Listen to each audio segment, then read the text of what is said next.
주는 하나님 말씀 말라기 2장 10절에서 16절까지의 말씀입니다. 말라기 2장 10절에서 16절까지의 말씀을 제가 봉독하겠습니다.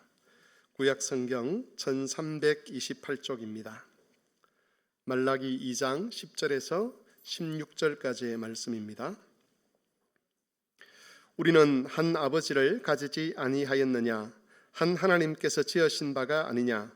어찌하여 우리 각 사람이 자기 형제에게 거짓을 행하여 우리 조상들의 언약을 욕되게 하느냐?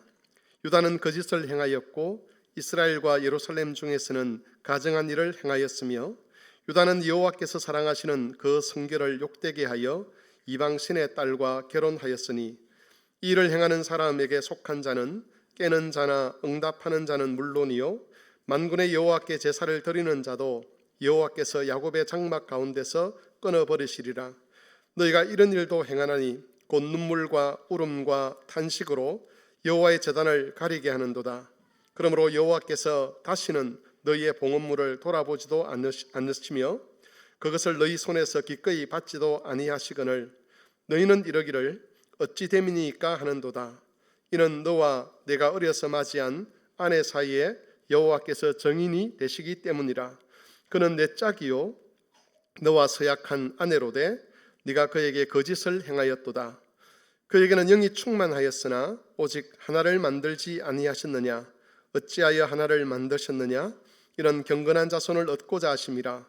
그러므로 내 심령을 삼가 지켜서 어려서 맞이한 아내에게 거짓을 행하지 말지니라. 이스라엘의 하나님 여호와가 이르노니 나는 이혼하는 것과 옷으로 학대를 가리는 자를 미워하노라. 만군의 여호와의 말이니라. 그러므로 너희 심령을 삼가 지켜 거짓을 행하지 말지니라. 아멘. 하나님께서는 이스라엘 백성들을 복 있는 백성으로, 복 있는 사람으로 세워주셨습니다. 그런데 이 복이라고 하는 것은 그냥 가만히 있으면 누려지는 것이 아니고 이 복 있는 백성의 영광을 지켜가기 위해서 이스라엘 백성들이 반드시 해야 되는 일이 하나 있었습니다. 우리가 이전 설교에서 살펴봤던 것처럼 그들은 제사장들의 입술이 타락하지 않도록 지키는 일을 해야만 했습니다. 제사장의 입술을 지킨다는 것은 그들을 통해서 증거되는 하나님의 율법, 하나님 말씀이 왜곡되거나 오염되지 않도록 지켜야 한다는 것이지요. 그래야만 복 있는 백성의 신분을 유지할 수 있게 되고 하나님과 영광스러운 동행을 할 수 있다라고 말씀을 하셨습니다. 하지만 말라기 시대의 이스라엘 백성들은 제사장의 입술을 지키는데 실패했습니다. 오히려 그들은 제사장의 입술이 타락하도록 부추겼습니다. 때로는 애원하기도 하고 때로는 사정을 봐달라고 그렇게 요청하기도 하고 또 때로는 제사장들이 그들의 요구를 들어주지 아니하면 다시는 제사를 드리지 않겠다라고 위협하기도 하면서 결국은 제사장들이 하나님의 율법의 그 온전함을 버리고 편파적으로 하나님 말씀을 전하도록 미혹했다는 것이지요. 믿음의 마지막 보루와 같았던 제사장들의 입술이 타락하면서 이스라엘 백성들의 믿음은 겉으로 볼 때는 하나님께 예배하는 것처럼 보였지만 사실은 우상 숭배로 전락한 예배가 되고 말았습니다. 하나님은 사람들 마음속에 있는 그 종교심을 알고 있었습니다. 어떤 신을 원하는지, 하나님을 섬길 때에 인간의 욕망이 어떤 하나님을 설정하고 섬기는지를 알고 계셨습니다. 그래서 사람들이 비록 하나님의 백성이라 할지라도 그런 인간의 종교심에 물들지 않도록 하기 위해서 말씀을 통해서 하나님 당신이 누구신지를 꾸준히 계시를 하셨습니다.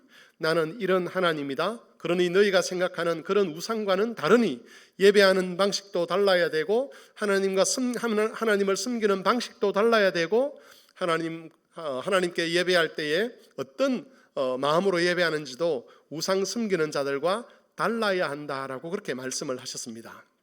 하지만 제사장들의 입술이 타락을 하고 하나님 말씀이 왜곡되면서 하나님이 계시하신 하나님의 모습은 사라져버리고 인간의 그 종교심이 만들어내는 그런 신들을, 그런 모습을 이스라엘 백성들이 하나님이라고 착각하고 하나님을 섬겼다는 것이지요. 그래서 그들에게는 예배는 있었지만 그들의 예배 안에는 하나님이 계시지 않았습니다. 예배가 그들의 마음을 위로하긴 했지만 그 위로는 거짓 위로가 되었습니다. 그리고 이런 믿음의 변질은 이스라엘 백성들의 실생활에도 영향을 끼쳤습니다. 특별히 가장 심각하게 영향을 받은 것이 바로 언약의 가정들이었습니다. 믿음이 타락함으로 말미암아 언약의 가정들이 붕괴를 했습니다. 말라기 2장 10절에서 16절 오늘 읽었던 본문의 말씀은 믿음이 변질된 후에 이스라엘 백성들의 가정이 어떻게 타락해 갔는지를 우리에게 보여주고 있습니다. 이 말씀에도 하나님의 경고가 나옵니다. 하나님은 언약의 가정을 파괴한 사람들이 언약 공동체에서 잘려나가게 될 것이다 라고 경고를 하셨습니다. 이것은 아주 엄중한 말씀이죠. 하나님의 구원에서 잘려나간다는 겁니다. 그래서 여러분, 우리도 이 말씀을 주의 깊게 들어야만 합니다. 언약의 가정을 파괴하는 일이 얼마나 심각한 죄인가 하는 것을 우리가 알아야 되고, 그래서 가정을 바로 세우는 일에 우리가 온 힘을 쏟아야만 하는 것이지요. 하지만 여러분, 이 경고의 말씀에는 이스라엘 백성들이 어떻게 새롭게 시작할 수 있는가에 대한 하나님의 방법도 제시가 되어 있습니다. 오늘은 경고의 말씀 속에 담아두신 새롭게 시작할 수 있는 길이 무엇인가 하는 것을 살펴보고자 합니다. 우리가 하나님의 새로운 시작에 동참하고자 할 때에 무엇을 염두에 두어야 하는지를 말씀을 통해서 살피고, 그래서 우리가 항상 주님께서 기뻐하시는 방법대로, 주님께서 우리에게 제시하신 방법대로 새로운 삶을 시작할 수 있었으면 좋겠습니다. 오늘 설교 대지는 두 가지입니다. 우리 화면을 통해서 두 가지의 설교 대지를 같이 한번 읽어보겠습니다. 시작. 핑계는 영광을 갉아먹습니다. 새로운 시작은 처음의 말씀으로 돌아가는 것입니다. 핑계는 영광을 갉아먹는다는 것, 그리고 새로운 시작은 처음의 말씀으로 돌아간다는 이 두 가지 주제로 말씀을 전할 것인데, 첫 번째, 핑계는 영광을 갉아먹습니다. 본문에서 말라기 선지자가 지적하는 이스라엘의 죄는 크게 두 가지였습니다. 첫 번째는 이스라엘 백성들이 이방 신의 딸들과 결혼을 했다는 것이고, 다른 하나는 이스라엘의 남자들이 그 아내에게 거짓을 행했다는 겁니다. 이방 신의 딸과 결혼했다는 것은 우리식으로 말하면 불신자와 결혼했다는 그런 말이 될 수가 있을 것입니다. 하지만 이것은 단순히 불신자와 결혼한다는 것보다 훨씬 더 심각한 것이었습니다. 말라기 선지자는 이방 여인과 결혼했다라고 말하지 아니하고 이방 신의 딸과 결혼했다라고 말합니다. 이것은 이 결혼이 종교적인 성격이 강했다는 것을 의미하는 것이죠. 우상 숭배하는 여자를 데려왔다는 겁니다. 그냥 데려온 것이 아니라 그들과 함께 우상 숭배하기 위해서 데려왔다는 겁니다. 그러니까 단순히 믿지 않는 사람과 결혼했다는 것을 넘어서 우상 숭배를 용인하고 그 우상 숭배에 이스라엘 백성들이 참여했다는 것을 의미합니다. 아내에게 거짓을 행했다는 말씀도 나오는데, 이 거짓을 행한다는 것은 그 당시에 두 가지 형태로 이루어졌다고 합니다. 첫 번째는 이방 신의 딸과 결혼하기 위해서 이미 혼인했던 이스라엘에 속한 그 아내와 강제적으로 이혼을 하는 겁니다. 그 아내에게 누명을 씌워서 강제적으로 이혼을 하고 이방 신의 딸을 자기 아내로 삼는 것을 가리키는 표현입니다. 또 다른 하나의 형태는 원래 있던 아내는 그대로 두고서 이방 신의 딸과 결혼을 합니다. 그리고 이 아내는 무시하고 살아갑니다. 그리고 마치 이 이방 신의 딸이 진짜 자기 아내인 것처럼 그렇게 살아가는 형태를 가리켜서 거짓을 행했다라고 그렇게 표현을 하는 것이죠. 하나님은 이런 이스라엘 백성들의 죄에 대해서 여러 번 말씀을 하셨습니다. 에스라, 느헤미야서를 살펴보면 이 말라기에서 나오는 경고가 처음 하시는 말씀이 아니라는 것을 알 수가 있습니다. 하지만 악을 행하던 이스라엘 백성들은 이런 하나님의 경고의 말씀을 들으려고 하지 않았습니다.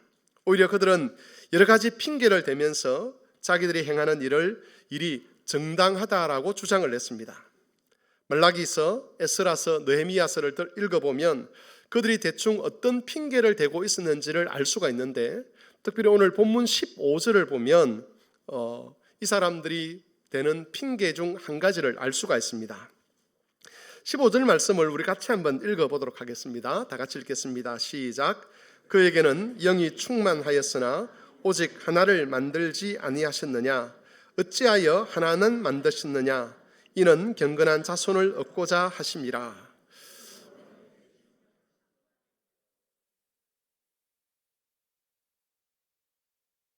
예,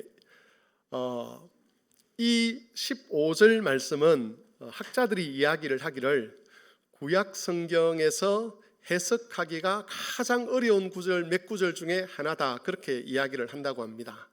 저는 히브리어를 그 학자들만큼 하지 못합니다. 그래서 그들이 연구한 결과를 가지고 이렇게 성경 공부를 하게 되는데, 학자들이 이 부분을 해석을 할 수 없어가지고 어떤 사람은 이것은 해석하기에 불가능하다라고 그냥 놔두는 그런 사람도 있다라고 합니다. 지난번 세미나에 갔을 때에 유해무 교수님을 비롯해서 몇몇 목사님들과 이 본문을 공부를 했습니다. 그러면서 이 본문이 해석하기 어려운 본문이 아니라 사람들이 선입관을 가지고 있어서 해석이 잘 안 되는 본문이다라고 그렇게 결론을 내리면서 우리는 다음과 같이 이 본문을 정리를 했습니다. 여러분, 개역 개정 본문이 다른 부분들이 훌륭하게 번역이 되어 있는데 가끔씩은 조금 부족한 부분들이 있습니다. 그런 것들을 감안하시면서 우리가 이 본문을 어떻게 정리했는지를 한번 보시면 좋겠습니다. 다음 장면을 한번 보여주십시오. 위에 있는 것은 우리가 개역 개정에서 있는 말라기 2장 15절 상반절에 있는 말씀입니다. 거기에서는 이제 하나님이 주어이죠. 근데 이 본문에 히브리어에는 주어가 등장하지 않습니다. 그래서 나름 문맥에 맞게 번역을 했는데 밑에 있는 내용을 같이 한번 읽어보도록 하겠습니다. 영이 충만한 그도 경건한 자손을 구하면서 한 아내만 취한 것이 아니지 않습니까? 우리라고 왜 아내를 한 명만 취해야 합니까? 이게 무슨 의미인지 아시겠죠? 너희가 왜 아내를 버리느냐, 왜 또 아내를 두고 또 다른 아내를 취하느냐, 이게 죄다 악이다라고 하니까 이스라엘 백성들이 하나님께 대드는 거죠. 뭐라고 대드느냐 하면, 하나님, 우리 조상 아브라함도 성령이 충만한 사람이었지 않습니까? 근데 그 아브라함도 아내가 2명 이상 있었습니다. 아브라함도 2명이나 있었는데 왜 우리는 아내를 더 취하면 안 됩니까? 라고 하나님께 대드는 것이죠. 제가 앞에서 말씀을 드렸지만 한글 개역 개정 번역이 좋지만 이 본문, 이 구절만큼은 여러 논쟁들이 있는 그런 구절들이기 때문에 한글 개역 개정에서는 그 중에서 가장 그럴듯한 것을 가지고 와서 이제 그렇게 딱 우리에게 제시를 하는 건데요. 성경을 히브리어로 연구하는 사람들은 그것보다는 이것이 더 나은 번역이다라고 그렇게 해석을 합니다. 어쨌든 이스라엘 백성들은 하나님 앞에 이런 식으로 대들었습니다. 혹 우리가 개역 개정 번역을 가지고 이야기를 한다고 해도 사실은 이스라엘 백성들이 하나님께 했던 그 반응들은 달라지는 것은 아니지요. 하나님께서 굳이 내가 왜 한 명만 창조했는지 아느냐라고 할 때에 이스라엘 백성들은 왜 2명이면 안 됩니까? 라고 대들었다는 겁니다. 말라기 시대의 이스라엘 백성들은 아브라함에게도 2명의 아내가 있었기 때문에 우리에게 2명의 아내가 있는 것, 이방 여인이 있는 것, 그거 잘못된 것 아니지 않습니까? 라고 우겼다는 것이지요. 여러분, 그때 강의를 하셨던 유해무 교수님께서 이 부분에 대해서 강의를 하시면서 아주 재미있는 표현을 하나 하셨습니다. 이것은 복장거리다, 그렇게 말씀을 하셨습니다. 복장거리라고 들어보셨습니까? 어른들은 아실 거고 저도 잘 못 들었던 이야기입니다. 복장을 긁어낸다, 요즘같이 말하면 마음에 상처를 낸다, 그런 표현인데 단순히 상처를 내는 것이 아니라 그 사람의 마음에 깐죽깐죽거리면서 그 마음에 상처를 내는 것, 그래서 분노하게 만들고 마음이 상하게 하는 그런 것을 가리켜서 복장거리다, 그렇게 표현한다고 합니다. 죄를 지적하면서 회개하라라고 말씀하시는 그 하나님 앞에 이스라엘 백성들이 하나님 앞에서 깐죽깐죽거리면서 그 하나님의 마음을 긁어내는 것이요. 하나님, 아브라함 때는 왜 가만히 계셨습니까? 다윗 때는 왜 가만히 계셨습니까? 그래놓고 우리한테 왜 아내 한 명만 취하라고 하십니까? 라고 그렇게 하나님의 복장을 긁어내는 겁니다. 여러분, 아브라함을 이야기하던 이 이스라엘 백성들도 그게 사실은 핑계가 되지 않는다는 것을 나름대로는 알고 있었을 겁니다. 사실 이 사람들은 경건한 자손을 얻고자 하는 마음이 없었습니다. 아브라함을 핑계로 대는 것이 얼마나 궁색하며 말이 안 되는 이야기인지를 알고 있었습니다. 하지만 하나님 말씀에 순종하기 싫었기 때문에 이 말 저 말 다 끌어와서 하나님의 말씀에 대적하고 그 하나님의 마음에 흠집을 내는 거지요. 그러면서 이스라엘 백성들은 이 핑계를 대면서 한편으로는 마음의 시원함을 느꼈을 겁니다. 우리도 그런 때가 있지 않습니까? 늘 바른 말을 하는 그런 사람들을 향해서 그 마음에 깊은 상처를 내고 싶은 그런 욕망들이 있지 않습니까? 그리고 그 사람의 마음을 긁을 수 있는 말을 한마디 딱 하고 나면 기분이 통쾌해지는 경우들이 있습니다. 언젠지 아시죠? 부부 싸움 하실 때 어쨌든 상대방의 마음을 한번 팍 긁을 수 있는 말을 하고 나면 속이 시원해지는 그런 악한 본성들이 우리에게 있습니다. 이스라엘 백성들도 마찬가지였다는 거죠. 하나님을 향해서 정말 하나님 마음을 확 긁어내고 싶은데 이 말 저 말 다 긁어 모아서 이런 식으로 하나님의 마음을 다 긁어버리니까 하나님이 더 이상 하실 말씀도 없을 것 같고, 그래서 지금 기분이 편안하고 좋을 수 있다는 것이지요. 이런 태도는 분명히 사악한 것이긴 했지만 이스라엘 백성들은 그런 사악한 일을 하는데 망설임이 없었습니다. 그런데 여러분, 이렇게 이스라엘 백성들이 하나님을 향해서 복장거리를 하는 동안 그들이 깨닫지 못하고 있던 사실이 하나 있었습니다. 이스라엘 백성들의 마음은 시원했는데 그들의 그 핑계가 이스라엘 백성들에게 주셨던 하나님의 영광을 갉아먹고 있었다는 겁니다. 출애굽기 19장 5절 6절에 보면 하나님이 이스라엘 백성들에게 어떤 영광을 주셨는지가 이렇게 기록되어 있습니다.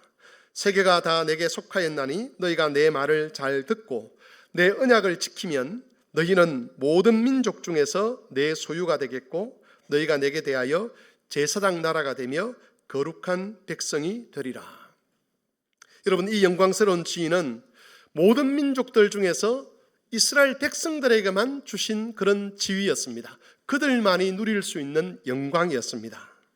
그런데 그들의 악에 대해서 말도 안 되는 핑계를 대는 동안에 마치 애벌레가 그 과일의 속을 하나씩 하나씩 갉아먹어 가듯이 그들의 영광을 속에서부터 갉아먹고 있었다는 것이지요.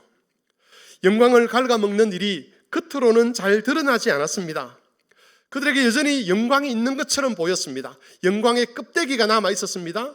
성전이 있었지요. 비록 작은 성전이긴 하지만 그 성전에서 매 안식일마다 예배가 하나님께 드려졌습니다.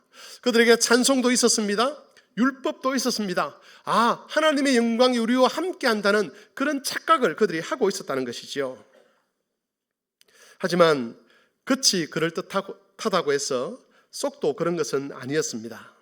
시간이 지날수록 이스라엘의 영광은 빈 껍데기만 남아있는 그런 영광이었습니다. 하나님은 그들을 하나님의 백성으로 인정하지 않으셨습니다. 12절에 보시면 그들을 야곱의 장막에서 잘라내실 것이다 라고 그렇게 말씀을 하셨습니다. 13절에서 하나님은 더 이상 그들의 예배를 받지 않으실 것이라고 선언을 하셨습니다. 이스라엘 백성, 하나님의 백성이라는 이름은 있었지만 그 이름 때문에 이스라엘 백성이 오히려 쏟고 있었다는 것이죠. 하나님은 그들을 더 이상 하나님의 백성으로 인정하지 않으셨고 그들의 영광을 거두어 버렸습니다. 다만 그들 중에 남아있는 소수의 무리들, 적은 무리들, 말라기 3장 16절에 보면 그들을 가리켜서 여호와를 경외하는 자라고 말씀하시는데 그 여호와를 경외하는 적은 무리들을, 그들만을 향해서 하나님께서 내 백성이라고 인정하셨습니다. 여러분, 이런 이스라엘 백성들의 역사를 보면서 우리가 꼭 기억해야 될 것은 핑계를 대는 것으로 우리의 죄를 고집하지 않도록 조심해야 한다는 겁니다. 특별히 여러분, 집단적으로 핑계를 대면 그것이 마치 정당한 것처럼 보입니다. 그래서 아무런 문제가 일어나지 않을 것 같은 그런 착각을 하게 됩니다. 하지만 집단적으로 핑계를 대고 또 개인적으로 핑계를 대는 그런 과정 속에서 죄를 버리지 않게 된다면 그 핑계는 하나님이 교회에 주신 영광도 갉아먹게 되고 우리 각자에게 주신 성도라는 그리스도인이라고 하는 그 영광도 다 갉아먹게 되는 것이죠. 그래서 나중에는 이름은 있는데 영광이 사라진, 영광이 빈 껍데기만 남는 그런 영광을 가진 교회나 성도가 될 수 있다는 겁니다. 사랑하는 교우 여러분, 선지자들을 통해서 하나님이 주셨던 말씀을 기억하시기를 바랍니다. 우리는 겉모양에 속지 않도록 항상 조심해야 합니다. 매주일마다 우리 교회에서 예배가 이루어지고 있다고 해서 여기에 하나님의 영광이 항상 함께한다라고 그렇게 생각하면 오산이라는 것이죠. 내가 매주일마다 예배에 참여합니다. 내가 찬송을 부릅니다. 내가 헌금을 드립니다. 그러니 나는 하나님의 백성, 하나님의 성도입니다. 나는 그리스도인의 영광을 가지고 있습니다라고 말하지 않도록 조심해야 된다는 것이죠. 하나님께서 죄를 폭로하실 때에 우리가 보여야 될 반응, 아니 하나님의 영광을 여전히 가지고 있는 그 교회나 그 성도가 보여야 될 반응은 핑계를 통해서 죄를 합리화시키는 것이 아닙니다. 하나님께서 한두 번 참아주실 수는 있지만 그것이 반복되게 되면 그 핑계가 우리의 영광을 갉아먹게 될 것이고 우리는 빈 껍데기만 남은 그런 교인이 될 수 있습니다. 그러므로 마산 성막교회 교우 여러분, 우리는 우리의 영광이 사라지지 아니하도록 빈 껍데기만 남지 않도록 잘 지키는 교회가 되었으면 좋겠습니다. 우리에게는 주님의 몸이라는 영광이 있습니다. 하나님의 백성이라는 영광이 있습니다. 거룩한 사람, 성도라는 영광이 있습니다. 제가 종종 그런 말씀 드리지 않습니까? 우리가 죽었을 때에 목사 누구 이렇게 우리가 위패를 만들지만 하나님 앞에 가면 목사라는 이건 별로 의미가 없습니다. 뭐가 의미 있습니까? 성도라는 것이 영광이 있죠. 의미가 있죠. 그래서 우리 교단의 한 어른은 돌아가시면서 여러 사람들에게 존경을 받는 그런 목사님이었음에도 불구하고 유언으로 남기기에 목사라는 것 빼라, 그리고 성도 누구라고 적어달라, 그렇게 말씀을 하고 돌아가셨다고 합니다. 그렇다고 해서 이후로부터 이제 목사 빼고 장로 빼고 그렇게 하라는 그런 말씀은 아닙니다. 그렇게 하나 그렇게 하지 않으나 우리가 가지고 있는 성도의 영광이라는 그것은 사라지지 않는 것이죠. 다만 우리가 그것을 지켜가야만 하는 겁니다. 그렇다면 여러분, 어떻게 하면 우리가 이 영광을 지켜갈 수가 있겠습니까? 이것이 오늘 우리가 살펴볼 설교의 두 번째 주제입니다. 영광을 잃어버리지 않기 위해서는 우리는 매 순간 처음의 말씀으로 돌아가야 합니다. 매 순간 처음의 말씀으로 돌아가야만 한다는 것이죠. 새로운 시작은 처음의 말씀으로 돌아가는 겁니다. 1절 말씀, 여러분 본문을 통해서 같이 한번 읽어보겠습니다. 성경을 펴셔서 1절 말씀을 다 같이 읽겠습니다. 시작. 우리는 한 아버지를 가지지 아니하였느냐. 죄송합니다. 10절 말씀입니다. 10절 다 같이 읽겠습니다. 우리는 한 아버지를 가지지 아니하였느냐. 한 하나님께서 지으신 바가 아니냐. 어찌하여 우리 각 사람이 자기 형제에게 거짓을 행하여 우리 조상들의 언약을 욕되게 하느냐. 이것은 이스라엘 백성 전체를 가리켜서 하시는 말씀인 것 같지만 2장 10절에서 16절까지의 말씀이 지금 가정의 문제를 다루는 것이기 때문에 여기서 형제라고 하는 것은 결국 부부 사이를 가리키는 것이라고 그렇게 볼 수가 있습니다. 혼인 문제를 지금 말씀하시죠. 근데 그 혼인 문제를 어디서부터 말씀하시느냐 하면 아브라함 때부터 말씀하시는 것이 아니라 다윗 때부터 말씀하시는 것이 아니라 창조 때에 있었던 그 혼인 제도에서부터 하나님께서 지금 말씀하고 있는 겁니다. 혼인 제도가 처음 시작된 그때로부터 돌아가서 이스라엘 백성들의 그 핑계가 왜 잘못되었는지를 말씀하고 있습니다. 여러분, 성경에서 혼인 제도에 대한 이야기가 제일 처음 등장하는 곳이 어디죠? 창세기에 있죠, 그죠? 창세기 2장에 있습니다. 2장 21절에서 24절까지 말씀을 우리 천천히 같이 한번 읽어보도록 하겠습니다.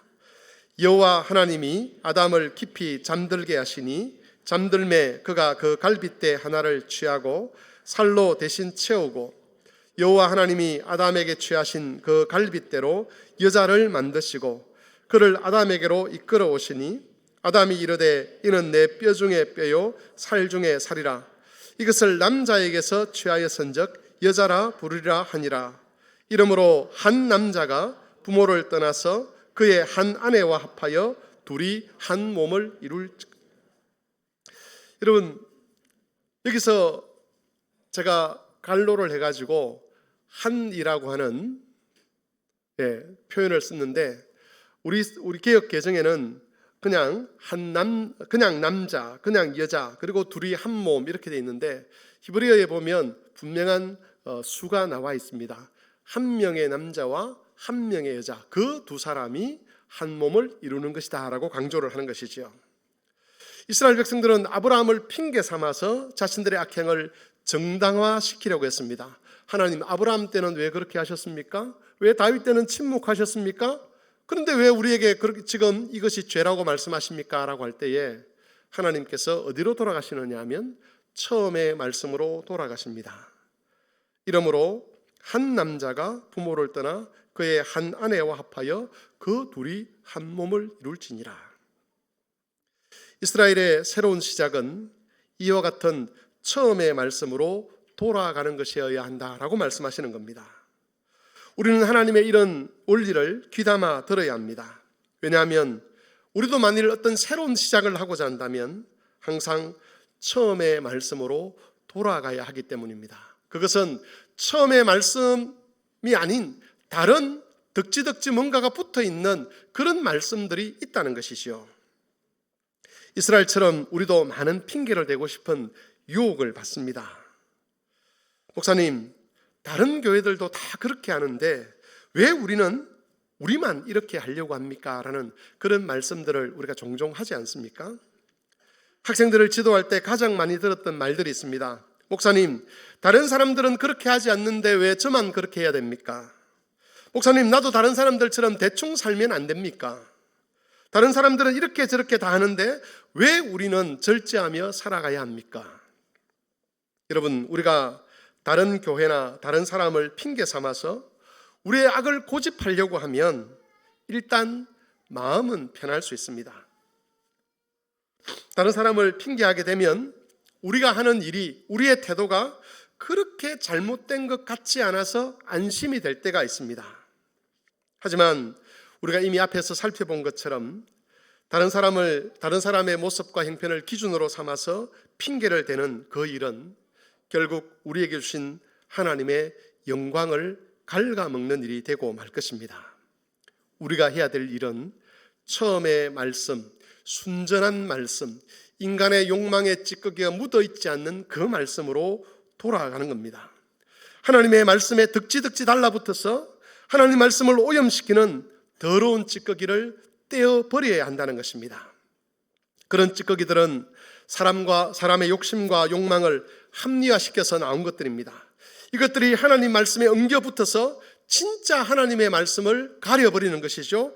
왜곡시켜버립니다. 그리고 인간의 죄를 핑계대게 만드는 겁니다. 그렇게 되면 말씀을 보고 있는데도, 말씀을 듣고 있는데도 진짜 하나님의 말씀을 보지 못하게 되고 사람의 욕심과 욕망에 의해서 오염되고 퇴색되고 왜곡된 그런 말씀을 듣게 되고 보게 되는 것이죠. 그런 말씀들은 아무리 많이 듣고 묵상을 한다고 해도 또 공부를 한다고 해도 절대로 우리를 새로운 삶으로 이끌지는 못하는 겁니다. 그러므로 사랑하는 교우 여러분, 우리는 항상 성령의 지혜를 구해야 합니다. 특별히 여러분, 설교자들을 위해서 꼭 기도하십시오. 왜곡된 것, 오염된 것들을 걷어내고 진짜 하나님의 말씀, 순전한 하나님 말씀을 알 수 있는 지혜를 달라고 기도하셔야만 합니다. 설교자들이 성령의 영감을 받아서 진짜 하나님의 말씀을 분별할 수 있도록 기도하셔야만 합니다. 만일 설교자들이 성령의 도우심을 받지 못한다면 결국 인간의 욕망이 덕지덕지 달라붙어 있는 그 오염된 말씀, 편파화된 말씀을 전할 수밖에 없게 되는 것이지요. 마치 이스라엘의 타락한 제사장들이 하나님 말씀을 왜곡하고 편파적으로 전거했던 것처럼 목회자들도 그런 식으로 교회를 타락시키게 될 것입니다. 뿐만 아니라 여러분들은 말씀을 듣는 여러분 자신을 위해서 기도하셔야만 합니다. 말씀을 들을 때에 성령의 영감을 주셔서 바른 말씀과 오염된 말씀을 분별할 수 있는 눈을 달라고 하나님께 기도하셔야만 합니다. 편파적으로 전해지는 말씀은 끌어내고 진짜 하나님 말씀을 들을 수 있는 귀를 주시기를 기도해야만 합니다. 또한 말씀을 들을 때에 핑계대지 아니하고 편파화된 말씀, 덕지덕지 달라붙어 있는 그 인간의 욕망에 의해서 왜곡된 말씀, 그 말씀으로 핑계대지 아니하고 성령의 도우심으로 영감을 받아서 죄를 회개하고 하나님께 더 가까이 나아가며 그 영광을 지킬 수 있는 그런 은혜를 주시도록 기도해야 되는 것이지요. 여러분, 한국 교회가 위기 가운데 있다는 것에 대해서 많은 말들을 들어보셨을 겁니다. 그런데 위기를 말하는 사람들은 많은데 정작 어떻게 이 위기를 돌파해 갈 것인가, 극복해 갈 것인가에 대한 이야기를 하는 사람은 별로 없습니다. 자녀 세대들에 대해서 걱정하는 사람들 정말 많습니다.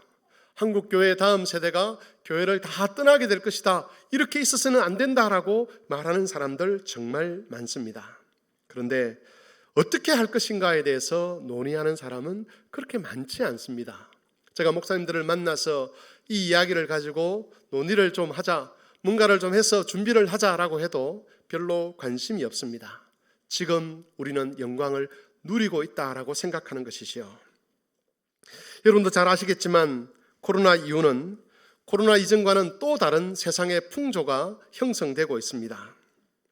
그리고 이 풍조는, 새롭게 형성되는 이 풍조는 이전보다 더 치명적으로 그리스도인들의 믿음에 위협적인 요소들을 많이 가지고 있습니다. 어떤 사람은 이야기를 했습니다. 우리 자녀들이 이 풍조 속에서 믿음을 지켜낸다는 것은 불가능한 일이다라고 그렇게 이야기하기도 했습니다. 여러분, 이런 피해들은 눈에 잘 보이지 않습니다. 이런 위험의 요소들은 우리가 쉽게 알아차릴 수 있게끔 그렇게 다가오지 않습니다. 당장 그 피해가 드러나지 않습니다. 그래서 어떤 사람들은 이런 위협 자체를 보지 못하기도 합니다. 저는 이 위협을 요즘 문제가 되는 미세먼지에 비유할 때가 있습니다. 공기 중에 섞여 있는 나쁜 미세먼지는 그것을 우리가 들어 마신다고 해서 당장 우리가 병들거나 죽거나 그러지 않습니다. 물론 어떤 사람들에게는 그런 미세먼지가 치명적인 그런 역할을 하기도 하지만 대부분의 사람들은 미세먼지를 좀 마신다고 해가지고 당장 몸에 문제가 생기는 것은 아니라는 것이지요. 하지만 그것들을 들여 마시면 마실수록 우리의 몸은 서서히 망가지게 됩니다.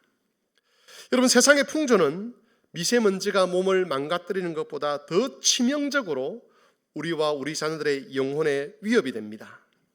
이런 세상의 풍조와 맞설 수 있는 것은 절대로 오염된 말씀이 아닙니다. 인간의 욕망이 덕지덕지 붙어 있는 그 핑계될 수 있도록 하는, 죄를 핑계될 수 있도록 하는 그런 말씀은 절대로 이 세상의 풍조에 맞설 수 있는 힘이 되지 못합니다. 이 세상의 풍조와 맞설 수 있게 하는 그 유일한 도구는 하나님의 순전한 말씀, 처음 말씀밖에 없습니다. 인간의 욕망과 욕심에 의해서 오염되고 변질된 그런 핑계의 말씀이 아니라 하나님이 주셨던 원래의 그 말씀으로 돌아가는 것만이 우리의 믿음을 지킬 수 있는 길이고 우리 자녀들의 믿음을 지킬 수 있는 길이라는 겁니다. 우리 당회에서는 6월 말부터 이런 악한 풍조 속에서 어떻게 우리의 믿음을 지켜갈 것인가를 논의하기로 했습니다. 그리고 당회의 논의가 끝나면 중직자들을 중심으로 그 논의를 확장해 갈 것이고, 중직자들의 논의가 어느 정도 결론이 모아지게 되면 그 다음에는 성도들 전체와 함께 논의를 하면서 어떻게 이 세상의 악한 풍조에 맞서서 교회를 지켜갈 것이며 우리의 영광을 지켜갈 것이며 우리 자녀들에게 주신 하나님의 영광을 지켜갈 것인가를 논의하게 될 것입니다. 어떻게 보면 이런 것을 가리켜서 새로운 시작이라고 할 수 있을 것입니다. 여러분, 이 새로운 시작은 이전에 없던 무엇인가를 가져와서 하는 시작이 아니지 않습니까? 우리가 꿈꾸는 새로운 시작은 이전에 없었던 것을 우리가 다시 만들어내어서 그것 위에 시도하는 그런 시작이 아닙니다. 이 새로운 시작은 처음 말씀으로 돌아가는 시작이어야 합니다. 여러분, 하나님의 말씀이 아니면서도 마치 하나님의 말씀인 것처럼 덕지덕지 붙어있는 그 인간의 욕망 덩어리들, 세상의 가치관들, 잘못된 가르침들, 그것들의 찌꺼기와 오염물들을 다 제거하고 진짜 하나님의 말씀이 무엇인지 그 말씀을 찾고 그 말씀을 묵상하고 그 말씀을 따르는 것만이 우리 자신의 믿음을 바로 세우는 길이 될 것이고, 우리 가정의 믿음을 바로 세우는 길이 될 것이고, 우리 교회의 영광을 지키는 일이 될 것입니다. 그러므로 주 안에서 사랑하는 성막교회 교회 여러분, 하나님의 말씀이 온전히 전해질 뿐 아니라 순전하게 전해지도록 기도하십시오. 주의 종들이 말씀을 연구할 때에 정직하게 성령의 도움을 받아 바른 말씀을 전할 수 있도록 기도하시고, 또한 말씀을 듣는 여러분들도 바르게 말씀을 분별할 줄 알고, 그래서 순전한 처음의 말씀을 듣고 그 말씀을 따라 살아갈 수 있도록 도와주시기를 기도하십시오. 그럴 때에 우리에게 주신 영광은 세상의 어떤 풍조와 풍파 속에서도 사라지지 아니하고 주님 오시는 그날까지 우리가 지켜갈 수 있게 될 것이고, 그 영광 안에서 하나님과 동행하는 삶을 살 수 있게 될 것입니다. 이 말씀을 기억하시고 항상 처음 말씀, 순전한 말씀으로 돌아가는 그런 성도들이 되실 수 있기를 바랍니다. 하나님의 말씀을 기억하며 같이 한번 기도하겠습니다. 주님, 우리에게 지혜를 더하셔서 처음 말씀으로 돌아갈 수 있게 해주십시오. 인간의 욕망이 득지득지 붙은 그런 왜곡된 말씀이 아니라 순전한 말씀으로 돌아가게 하셔서 우리가 죄를 핑계대는 자가 아니라 하나님이 지적하시는 폭로하시는 죄를 회개하고 경건하고 거룩한 삶을 이어가는 주의 백성들이 되게 해주시기를, 그래서 주님이 주신 영광을 지켜가는 그런 각자가 그리고 교회가 되게 해주시기를 같이 한 목소리로 기도하겠습니다.